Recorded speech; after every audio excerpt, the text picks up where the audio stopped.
LNP renewable system का सब लोग का स्वागत कर रहे हैं। आज हम लोग शिप ऑटोमेशन बेसिक्स पार्ट 22 के बारे में देखने वाले हैं। अगर आप पार्ट 1 to 21 को मिस किया तो हमारा चैनल को सब्सक्राइब कर दो। हमारे चैनल में हम लोग ship automation basics part 1 to 22 Hindi बोल के एक प्लेलिस्ट बना के रखा, उसका अंदर जाके ये मिस्ड आउट पार्ट को आप डिटेल में समझ सकते हैं। ये 22 में बेसिक डिजिटल मल्टीमीटर्स क्या है, उसमें हम लोग कैसे पोटेंशियल डिफरेंस मेजर कर सकते हैं, कैसे इम्पीडेंस मेजर कर सकते हैं, अगर केबल कंटिन्यूटी मेजर करने के तो वो कैसे कर सकते हैं, हम लोग कैसे एक डायोड का पोलैरिटी का डिजिटल मल्टीमीटर यूज़ करके मेजर कर सकते हैं बोल के आज हम लोग देखने वाला है। हम लोग बहुत सारा सर्किट डायग्राम्स अंदर इसके अंदर दिखाएगा, उसमें बहुत सारा सिंबल्स यूज़ करेगा, specially instruments, circuit breakers, generators, transformers, हम सबका interconnections, fuses and circuit breakers, switches, protection monitoring glace, इस सब का बारे में हमको समझने के लिए कुछ डाउट आ रहे तो आप ये लेजेंड्स को रेफर कर सकते हैं। डिजिटल मल्टीमीटर का काम इलेक्ट्रिकल सर्किट में ट्रबल शूटिंग एंड वो एंटायर सिस्टम में वोल्टेज, करंट, इम्पीडेंस, फ्रीक्वेंसी को मेजर करने के लिए हम लोग डिजिटल मल्टीमीटर्स यूज़ करेगा। अगर मान लो एक लाइन में एसी लाइन में अगर आप एक रिले को कनेक्ट किया, अभी इसमें कितना वोल्टेज आ रहा है बोल के आपको मेजर करने का तो आप क्या कर सकते हैं, 8 and 13 का अक्रॉस वोल्टेज मेजर करेगा तो आपको लगभग 220 वोल्ट एसी मिलेगा।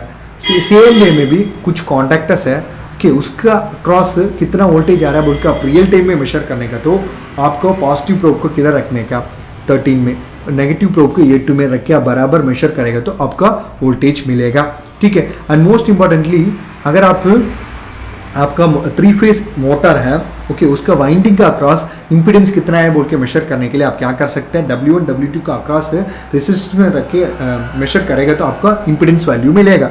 एंड मोस्ट इंपॉर्टेंटली आप सच में रियल टाइम में आप मेजर करने के तो कैसे करने का, पॉजिटिव को किधर रखने का, नेगेटिव को किधर रखने का बोल के हम लोग पिक्चर में दिखाएगा। एंड मोस्ट इंपॉर्टेंटली अगर मान लो आपका कंट्रोल सर्किट का कंटिन्यूटी देखेगा तो आप क्या कर सकते हैं, कंटिन्यूटी अभी बिल्कुल तो अवेलेबल है तो एक बजर साउंड तो आएगा, अगर नहीं तो यूजिंग रेसिस्टेंस आल्सो आप कंटिन्यूटी को पकड़ सकते हैं। ठीक है। एंड मोस्ट इंपॉर्टेंटली हमारा डीसी मोटर का इनलाइन वोल्टेज का मेजर करने का तो वो भी करंट का मेजर करने का तो आप क्या कर सकते हैं, करंट तो सीरीज में मेजर कर सकते हैं। अब क्या करने का, आपका मल्टीमीटर में सिलेक्शन को करंट में रख के सीरीज में मोटर एंड उस सेम टर्मिनल में करंट को मेजर कर सकते हैं, लगभग 1.42 एसी डीसी वोल्टेज आपको मिल सकता है। अगर मान लो पोलैरिटी को आप चेक करने का आप क्या कर सकते हैं, कंटिन्यूटी में रख के और रेजिस्टेंस में रख के नेगेटिव प्रोब को नेगेटिव डायोड का नेगेटिव साइड में एंड पॉजिटिव प्रोब को डायोड को पॉजिटिव साइड में आप रखेगा तो आपको लगभग बराबर 40.1 किलो ओम्स रेजिस्टेंस तो मिलेगा। वो तो डायोड के हिसाब से वो अलग हो जाएगा वैल्यूज़।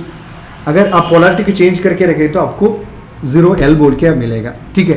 एंड मोस्ट इंपॉर्टेंटली अगर पीएन जंक्शन साइड का वोल्टेज ड्रॉप को मेजर करने के लिए आप क्या कर सकते हो, उसका अक्रॉस, ठीक है, डीसी वोल्टेज और डायोड को रख के सेलेक्ट करके उसको मेजर करेंगे तो लगभग 0.52 वोल्ट डीसी आपको मिलेगा। चैनल को सब्सक्राइब करवा दो, बेल आइकन का दबा दो, वीडियो को शेयर करवा दो। आप हमसे सीखने के, हमारे साथ प्रोजेक्ट करने के तो भी आप हमको कांटेक्ट कर सकते हैं। हमारा कॉन्टैक्ट डिटेल्स इसमें दे चुका हूँ। एंड मोस्ट इंपॉर्टेंटली आपको PLC प्रोग्रामिंग सीखने का, उसमें भी ट्रेनिंग चाहिए, आप एज अ सर्टिफाइड मानने का तो भी आप हमको कॉन्टैक्ट सकते हैं। हम लोग Siemens, Allen Bradley, Delta PLC का प्रोग्रामिंग सीख सकते हैं अलॉन्ग विद द सर्टिफिकेशन। हम लोग ISO 9001 2015 सर्टिफाइड कंपनी है। एंड मोस्ट इंपॉर्टेंटली अगर आप GCC कंट्री में काम करने के लिए प्लान है, specially in building management system, building automation control system में काम करने के लिए प्लान है, ठीक है, उसका बारे में आपको सीखने का, उसमें आपको सर्टिफाइड पर्सन बनने का तो भी आप हमको कॉन्टैक्ट सकते हैं। हम लोग उसमें ट्रेनिंग दे सकते हैं आपको। EB पावर बिल्कुल अवेलेबल नहीं, उसी जगह में सोलर DC लाइट सिस्टम आप एस्टैब्लिश करने तो भी आप हमको कॉन्टैक्ट सकते हैं। एंड मोस्ट इंपॉर्टेंटली आपका पास एग्रीकल्चर फार्म्स हो सकता है, उसी में आप instead of going for normal fences आपका क्रॉप्स को वाइल्ड एनिमल से रक्षा करने के लिए आप सोलर से इलेक्ट्रिकल फेंसिंग बना सकते हैं। उसका रिक्वायर्ड इक्विपमेंट ऐसे किट हम लोग दे सकते हैं। And most important solar on grid, off grid, hybrid application, solar street, solar pump services का design, installation, testing, connection, consultancy, training support हम लोग दे सकते हैं। And most importantly access control system का बेसिक्स का आप सीखने का, पाइथन प्रोग्रामिंग का बेसिक्स आप सीखने का। And most importantly electric vehicle technologies के बेसिक आप सीखने के तो भी आप हमको कॉन्टैक्ट सकते हैं। उसमें हम लोग आपको ट्रेनिंग देके आपको ऐसा बेसिक से समझ के आपको ऐसे एक्सपर्ट बना सकते हैं। हमारा कॉन्टेक्ट्स में दे चुका हूँ। आपको सिलेबस के बारे में समझना पड़ेगा, तो ट्रेनिंग फ़ीस के बारे में हम लोग workshop supports, internships, implant trainings हमारा कंपनीज में हम लोग दे सकते हैं। हमारा कॉन्टेक्ट्स में दे चुका हूँ। धन्यवाद।